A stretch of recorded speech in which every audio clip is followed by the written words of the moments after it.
අයුබෝවන් අද මම කතා කරන්න සූදානම් වෙන්නේ කොහොමද Illustrator වැඩපතක අපි අලුත් නිර්මාණයක් බිහි කරගන්නේ කියලා. ඒ කියන්නේ මම විශේෂයෙන් එක tool එකක් ගැන නෙවෙයි මේකෙදි කතා කරන්න බලාපොරොත්තු වෙන්නේ. අපි tool ගණනාවක් සහ method ගණනාවක් භාවිතා කරලා කොහොමද ස්වාධීනව නිර්මාණයක් කරන්න කියලා බලමු. මම මුලින්ම file new command එක යටතේ open කරගන්නවා අලුත් document එකක්. මම මේකේ clock එකක් නිර්මාණය කරන්න යන නිසා name එක විදිහට clock කියලා දෙනවා. A4 size පිටුවක් විවෘත කරගන්නවා. මම මුලින්ම view menu එකට ගිහලා rulers active කරගන්නවා. ඊළඟට ellipse tool එක අරගෙන මම ellipse එකක් හදාගන්නවා. ellipse එක හදාගන්න කලින් මම මෙන්න මෙතන ruler එක උඩ right click කරලා මේකේ measurement එක change කරගන්නවා millimeters වලට. ඊළඟට ellipse එක අරගෙන artboard එක උඩ click කරනවා. click කරාට පස්සේ ellipse panel එක open වෙනවා. මම මේ ellipse panel එකේ ඇඳ ගන්නවා ellipse එකක් millimeters 150 ප්‍රමාණයක වෘත්තයක්. මේ වෘත්තයට මම apply කරගන්නවා stroke color එකක් black විදිහට. ඊළඟට මම මෙයාගේ weight එක වැඩි කරගන්නවා. object එක select කරගෙන මෙන්න මෙතනින් 25ක ප්‍රමාණයක් මම තියාගන්නවා. ඊළඟට මේ ඇඳගත් ellipse එකේ copy එකක් ගන්නවා keyboard එක alt එකත් එක්ක. ඊළඟට මේ object දෙකම select කරගෙන මම align panel එක විවෘත කරගන්නවා. align panel එක අපිට මෙතනින් ගන්න පුළුවන්. එහෙම නැත්නම් window menu එකට ගිහිල්ලා align panel එක විවෘත කරගන්න පුළුවන්. object එකම select කරාට පස්සේ අපිට පුළුවන් object align කරන්න. මේකේ center alignment එකක් මම පාවිච්චි කරනවා horizontally සහ vertically. ඊළඟට මේ ඉහළින් ගත්ත object එකේ මම size එක අඩු කරගන්නවා. මෙන්න මේ විදිහට keyboard එකේ shift එක සහ alt එක press කරගෙන මෙන්න මේ විදිහට මෙයාගේ size එක අඩු කරගන්න. ඊළඟට මට පුළුවන් මෙයාගේ stroke size එකත් අඩු කරගන්න. අන්න ඔය විදිහට දෙන්න පුළුවන්. ඊළඟට මේ object දෙකම select කරගෙන මම right click කරලා මේක group එකක් බවට පත් කරගන්නවා. ඊළඟට මේකේ layer panel එකට ගිහිල්ලා මම ඇඳගත්ත layers ටික මම ඇඳගත්ත object වලට අදාළ layers ටික අපිට පුළුවන් මෙන්න මේ icon එක උඩ click කරලා drop down කරගන්න. අන්න ඔය විදිහට ඇඳගත්ත කොටස් දෙක දෙනවා. මම මේකේ මෙන්න මෙතනින් lock command එක දෙනවා. object දෙකම නැවතත් පුංචි ellipse එකක් අරගෙන control pass එකත් එක්ක zoom in වෙලා මෙන්න මේ විදිහට shift එකත් එක්ක මම ellipse එකක් ඇඳ ගන්නවා. මේකට fill color එක විදිහට මම black color එකත් stroke එක විදිහට grey color එකකුත් apply කරගන්නවා. මට පුළුවන් stroke එක උඩ double click කරලා මෙන්න මේ විදිහට color picker එක open කරගන්න.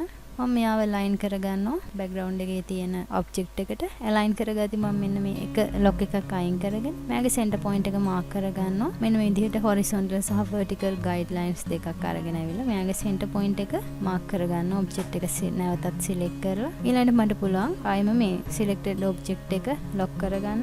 ඊළඟට මම zoom වෙලා මෙන්න මේ object එක align කරගන්නවා.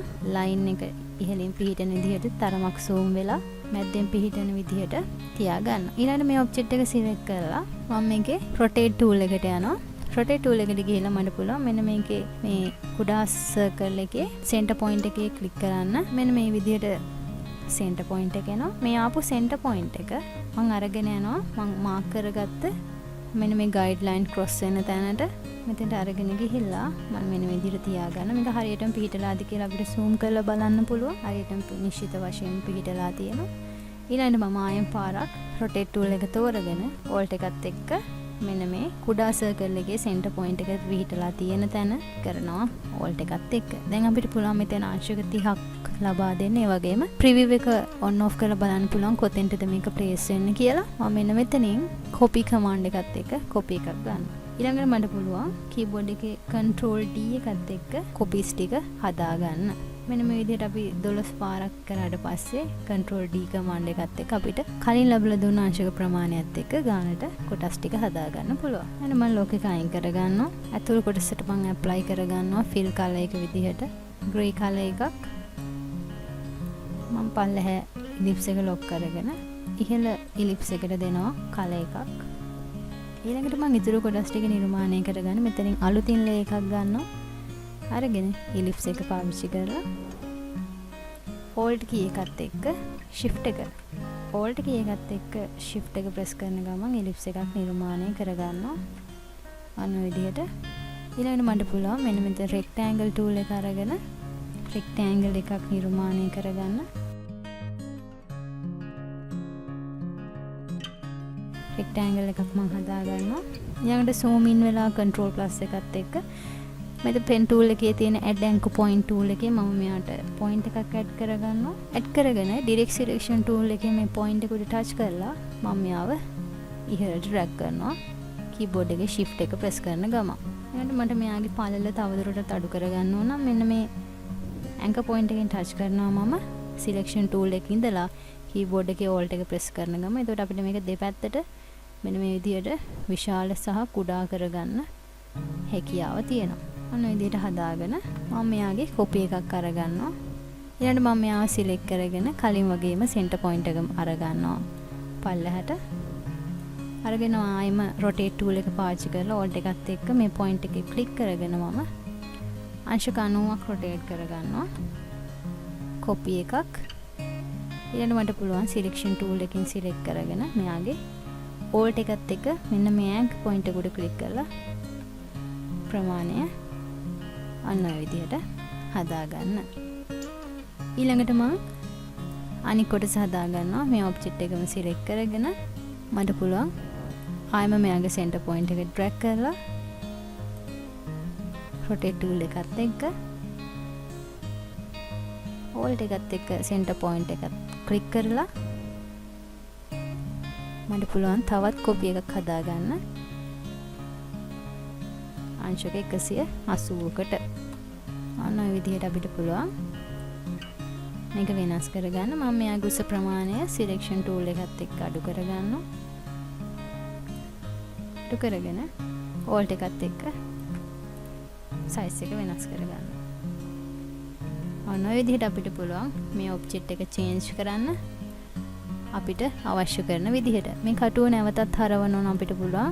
මගේ center point එක අපේ ඔබ්ජෙක්ට් එකේ center point එක උඩින් තියලා alt එකත් එක්ක මෙයා උඩ ක්ලික් කරගෙන අපිට අවශ්‍ය කරන පැත්තට ධන හෝ ඍණ පැත්තකට මෙයාව rotate කරගන්න හැකියාව තියෙනවා.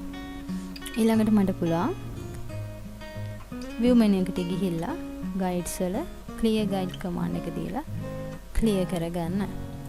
දැන් මේ සමස්තය මම තෝරගෙන layers වල lock එක අයින් කරගෙන සියල්ලගෙම මට පුළුවන් මේ layers දෙකේම තියෙන ඔක්කොම object ටික select කරලා right click කරලා group එකක් බවට පත් කරන්න. ඔන්න ඔය විදිහට පුළුවන් අපිට සරලව ලේසියෙන්ම clock එකක් නිර්මාණය කරගන්න මේකේ තියෙන tool කීපයක් පාවිච්චි කරලා. මම ඊළඟට මෙන්න මෙතනින් pen tool එක අරගෙන මෙන්න මේ වගේ anchor point එකක් දාගන්නවා. ඊළඟට මෙයාගේ මෙන්න මේ හරියට ගිහිල්ලා ඔය විදිහට drag කරලා තවත් point එකක් දාගෙන shift key එකත් එක්ක මෙන්න මේ වගේ මේක fill කරගන්න. ඊළඟට මෙන්න මේ කොටසේ මම window menu එකට ගිහිල්ලා appearance වලින් opacity වලට ගිහිල්ලා මෙන්න මෙතනින් දාගන්නවා. normal කියන තැන blending mode එක මම change කරගන්නවා screen කියන අවස්ථාවට. ඊළඟට මේකේ rotate tool එක අරගෙන මම මෙයාගේ center point එක drag කරලා මෙන්න මෙතනින් තියාගන්න. අන්න විදිහට ආසන්නයෙන් තියාගන්න. ඊළඟට මට ආයෙම rotate tool එක අරගෙන alt එකත් එක්ක මෙතන click කරන්න පුළුවන්. ඊළඟට අංශක 30ක ප්‍රමාණයක angle එකක් දීලා මම copy එකක් අරගන්නවා. ඊළඟට keyboard එකේ D command එක press කරගන්න.